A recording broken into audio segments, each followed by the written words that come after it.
नक्सलबाडी बजारको गाईगोठमा आगलगी भएको घटना सामने आएको छ।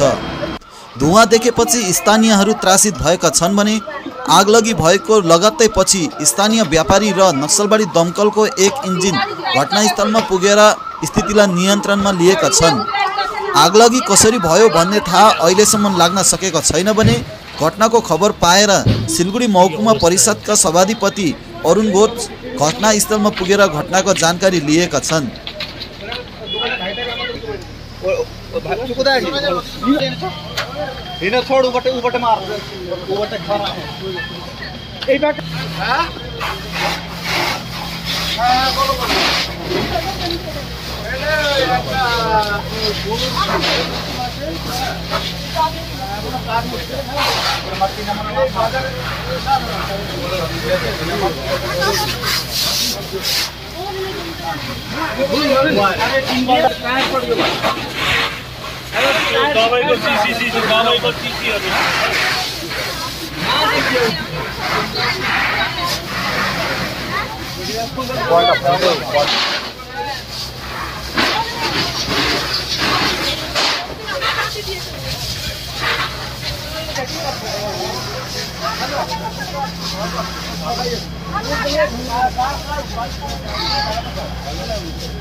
कलेक्ट করে দিলে পরে